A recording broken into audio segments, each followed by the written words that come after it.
Hey everyone, it's Affy, and today I am here to do the Get to Know My Taste tag. This is a tag that was started by Thoughts on Tomes, and my name is Marinas. And basically, this tag is to get an idea and a sense of Booktubers' tastes and help kind of spread the word to other people so that we can discover each other and for people to discover new booktubers. There's a whole playlist for this, and I've actually been going through and watching some of the other booktubers who have posted on that playlist.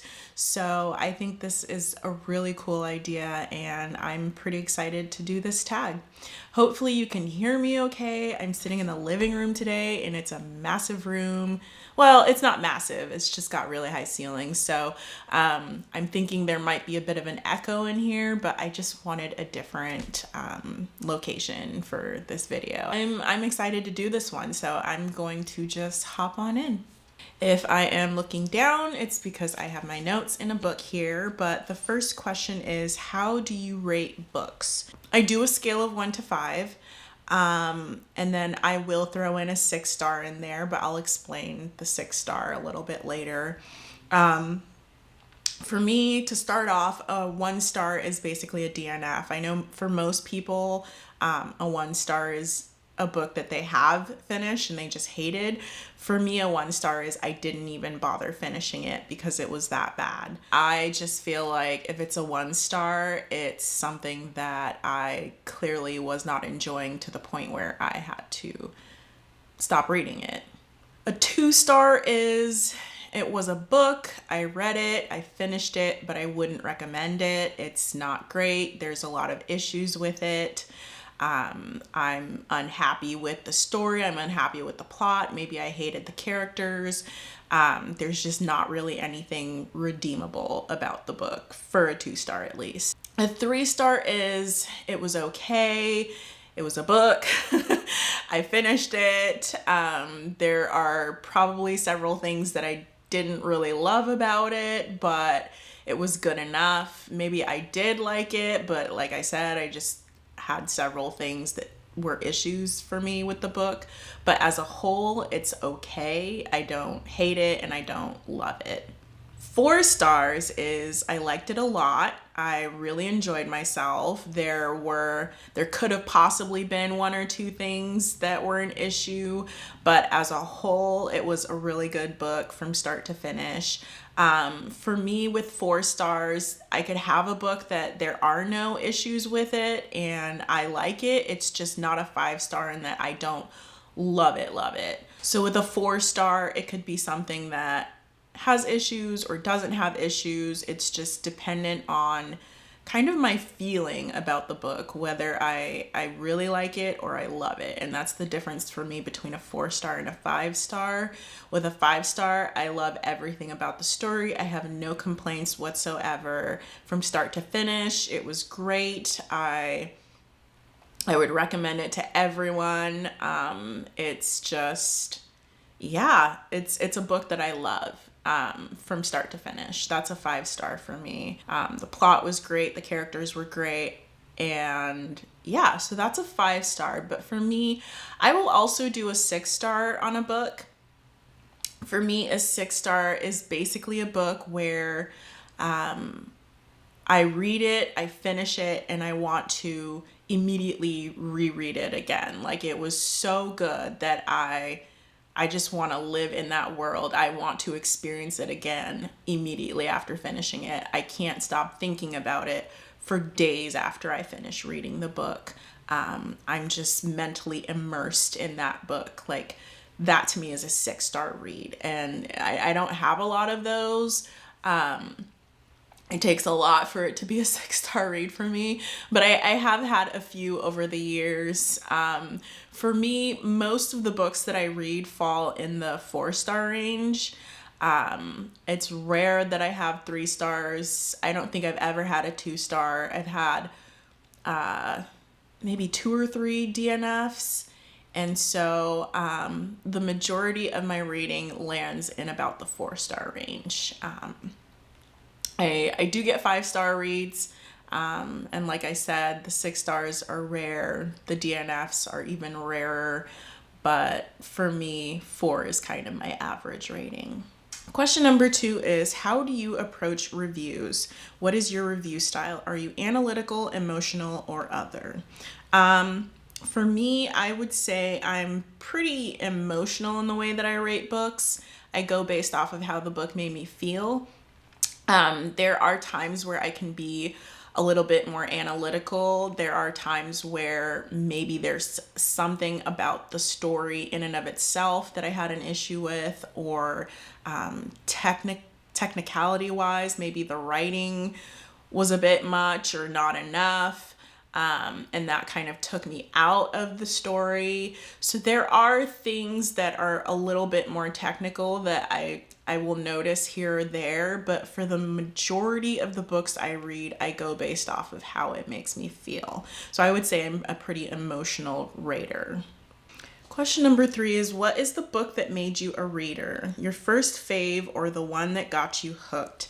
I read a lot as a child. I cannot remember the first book that I learned to read. I started reading at like 4 years old, and so there's no way in hell I'm gonna remember what books I was reading at 4 years old.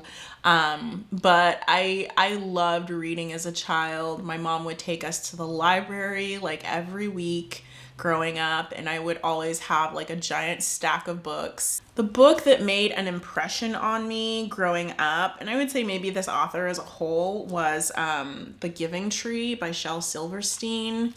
And I think there was another book by him that I really liked growing up. And yes, I do have a copy of this book. It was given to me as a gift for Christmas. It was the book that I remember rereading over and over and over as a child. Like I would just reread this book. Aside from The Giving Tree, I remember enjoying the Bernstein Bears. I remember enjoying Arthur. I remember, obviously Harry Potter was a big series that I read growing up. That one, I would devour the new books within like a day and a half or 2 days. I was obsessed with Harry Potter. In high school, it was The Babysitter's Club. And then obviously Twilight became a big thing, and I was obsessed with Twilight. Once I hit college, everything kind of changed. I had to read textbooks, and I hated reading textbooks. It just really ruined my love of reading as a whole. I went from reading all the time, like on a regular basis, to barely picking up a book. And then once I finished college, I just didn't read anymore after that for years on end. So yeah, I went from absolutely loving reading and being just completely obsessed with reading to not wanting to touch a book at all for like a decade. But yeah, those are the books that kind of started my love of reading. That's where it kind of all began for me. Question number 4 is, do you have a niche genre? Are there certain genres that you gravitate towards, or do you read widely across genres? I read pretty much only historical romances. I do like romance as a general genre. I would say that's my favorite genre to read is romance. Growing up, I remember being obsessed with like the Twilight series, and that was a romance series. I remember reading a book called Romiette and Julio when I was maybe in the tail end of high school, which was a more updated take on Romeo and Juliet, and that was a book I remember really loving as well. So yeah, I think romance has always been in my veins, but I would be open to reading other types of fiction. I know I've read mystery before. I've read a couple of Danielle Steele books in the past. So I have dabbled a little bit here and there over the years, but my main love has been romance, and specifically historical romance. Question number 5 is, do you prefer character-driven or plot-driven books? For me, I think a good mixture of both is good. I feel like that's a well-balanced book. If I had to choose between the two, I would say probably character-driven, but only because if a book has shitty characters, I'm not going to want to continue reading it. If it has a shitty plot, it just had a shitty plot. So for me, like the characters being like characters that I can either like or understand what they're going through and be on board with it, that in and of itself is more important to me than just it having a cool plot. Like I can deal with a subpar plot. I can't deal with characters that I hate or can't get on board with. So I would say character driven. Question number 6 is, what's a book you love so much that you don't care if others don't like it? You love it enough for everyone. This is my favorite book, so I'm always going to pick this one, but it's A Scoundrel of Her Own by Stacey Reed.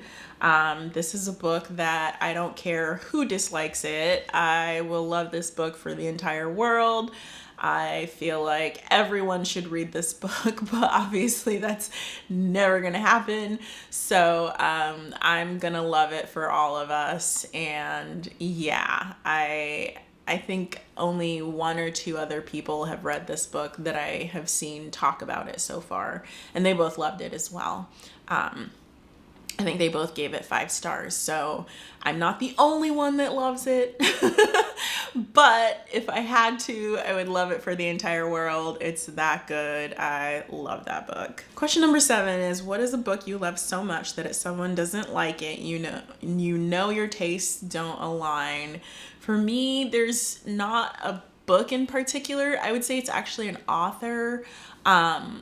She's not even my favorite author of all time, but if you don't like Lisa Kleypas, like something might actually be wrong with you. Like if you're a historical romance reader and you don't like Lisa Kleypas, like I don't think we can get along. I just, yeah, I feel like there's something off about that. She's like the golden queen of historical romance. Like I said, she's not even my favorite. She's not top of the line for me. But if you don't like her stuff, like what the fuck is wrong with you? She's just, she's like the barometer for historical romance. Like it would be really hard for me to work with. It would be really hard for me to understand. Like you'd have to have really good reasons as to why you don't like Lisa Kleypas as a writer. Like you'd have to have really good reasons why. Like she's just one of the pinnacles of historical romance. So yeah, I don't know if I would be able to get along with somebody who didn't like Lisa Kleypas. We might have to, there might be fisticuffs for real. I don't understand that at all. Question number 8 is, what is your pocket trash? Books, tropes, or themes that you know are bad, but you love them anyway. For me, there's 2 of them, and they're tropes that I feel like pretty much everybody hates, but I either have no issues with them or I like them. And for me, that's surprise pregnancies and third act breakups. I know people do not like third act breakups and people absolutely loathe surprise pregnancies. I have no issue with it, but it's something that's not common in historical romance. So I would say as a whole, I haven't like come across it very much. But I don't have any issues with it. Like I don't see what the problem is, I guess. And then third act breakups, I wouldn't say everybody hates third act breakups, but I feel like if it's done well, I have no issues with it. There have been books here or there where I'm like, this was a stupid reason to break up. Like you were just looking for something to have a third act breakup, but there are books where it's like, okay, that really made sense. Like, he deserved that, and now he needs to grovel, and I'm looking forward to the grovel. So yeah, I have no issues with either of those things. I think they're perfectly fine, and I love me a good third act breakup. Those are my pocket trash. Question number 9 is, do you have deal breakers in books? Something that, if it's present, is an immediate turn off. On page sexual assault. I cannot do that.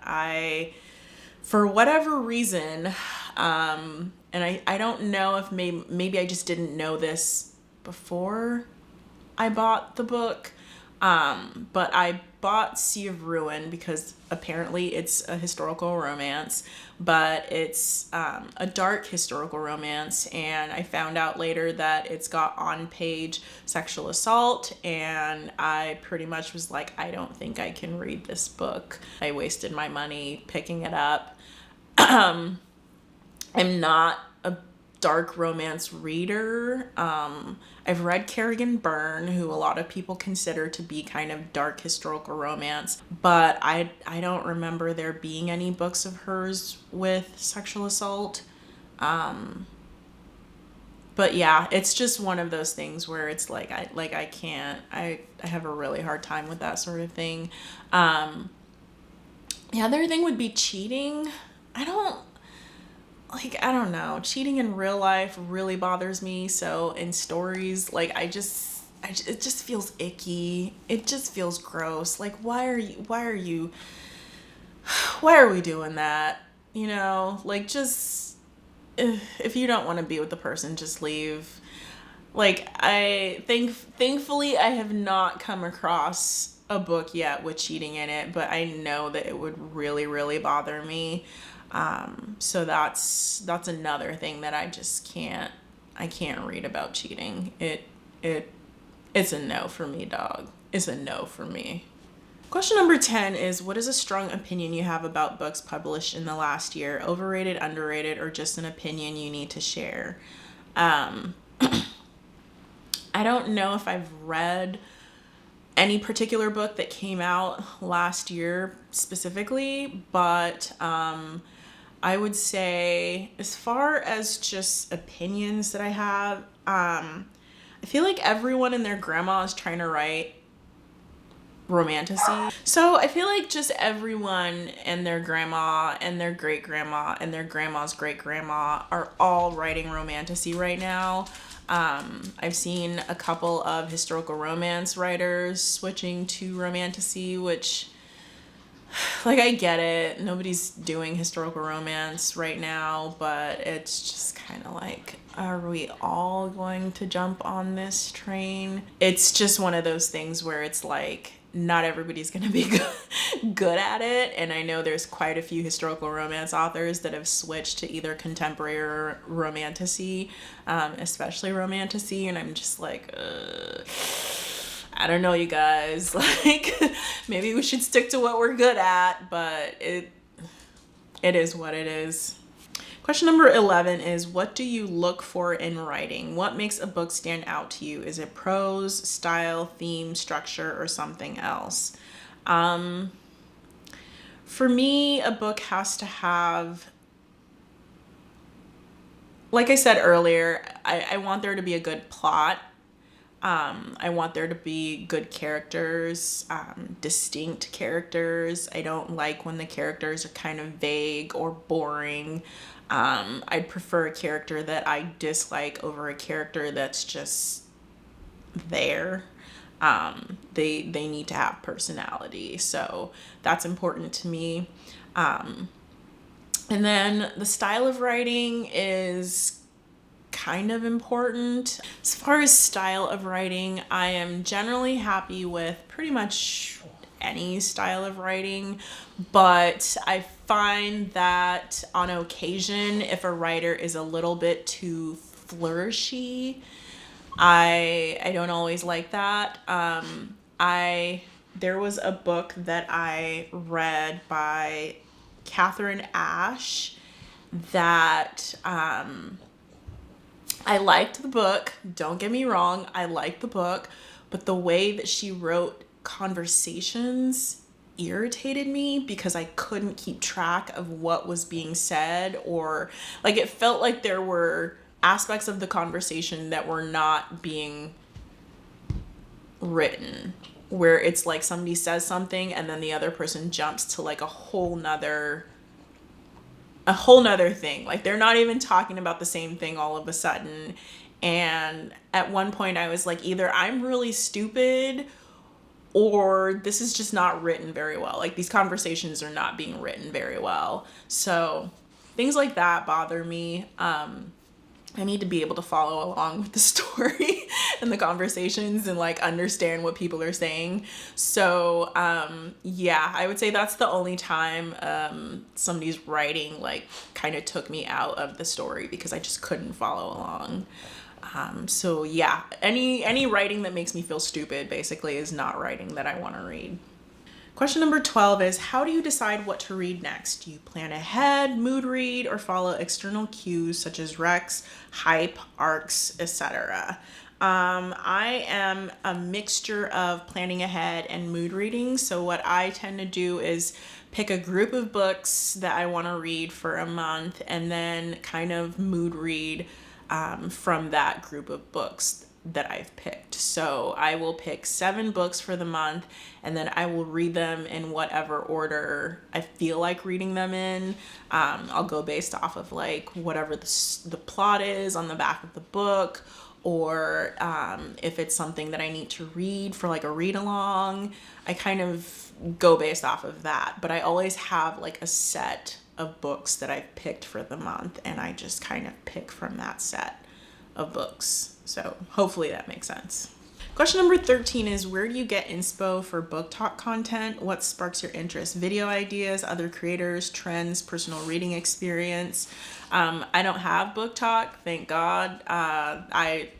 No, just no. Like, Question number 14, if you could make any book go viral right now, what would it be? A book that you think deserves more attention and why. Instead of a book, I chose the Sins for All Seasons series by Lorraine Heath. I just think every book in that series is amazing, and if it were to be made into like a TV show or something, I think it'd be glorious. Like it's such a good series. Every single book shines, and I would love. Maybe I wouldn't love if they made a show of it because they tend to kind of butcher things when it comes to TV adaptations. So maybe not an actual TV adaptation, but I do think it's a series that a lot of everybody should read. Again, it's like Scoundrel of Her Own. Like I feel like it's one of those things that everybody and their mom should read. It's just such a good series, and like I said, I gave every single book in that series 5 stars. They were all standouts. So yeah, and Lorraine Heath is just a good writer in general. Like I just love her. She's one of my faves. Question number 15 is the last question, is who are some booktubers with reading tastes similar to yours? There aren't very many of those because pretty much nobody else is doing historical romance. I would say Hope Fulham and I both read a lot of historical romance. I wouldn't say that our reading tastes are the same as far as like liking the same books. I think it's kind of hit or miss when it comes to that. Like sometimes we agree on the same books and sometimes we don't. So even though we both read historical romance, I wouldn't say that our tastes completely align. Another person that I would say kind of has similar reading tastes to me is Rachel Reads and Sings.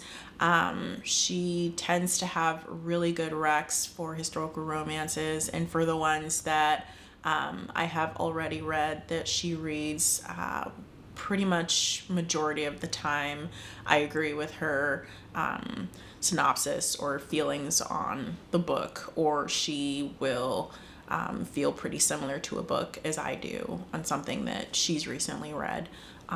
So I would say Rachel reads and sings, and then Crystal's bookish life. She reads a lot of kind of self-published indie, I think, historical romances, and so there's a lot of books that she's read historical romance wise that I haven't, but for the books that she has read that I can think of like 4 or 5 off the top of my head that we both felt the same about. So I would say she's another historical romance reader that I tend to have a similar taste with as well. Those are the top 3 that I can think of. A lot of people who used to read historical romance really don't anymore, so there's not really very many other people to kind of compare myself to, but I would say those are the 3 people that I thought of off the top of my head. So yeah, that was the end of the tag. I really enjoyed this one. I really enjoyed the questions. Hopefully this video will be added to the playlist, and maybe there's somebody out there who loves historical romance that might see this video and check my channel out. That's my hope. I want to have more people to talk to about historical romance. It's such a good genre. If you haven't seen the playlist yet, definitely check it out, or watch Thoughts on Tomes and My Name is Marina. They both have they're the originators, and so they have the original videos. So yeah, this was great, and hopefully you enjoyed it. If you made it to the end of this video, leave me a tree emoji for the giving tree, and I will see you in my next video, which will either be another tag or possibly a haul. So keep an eye out for the next video, but I will see you later. All right, thanks for watching. Bye.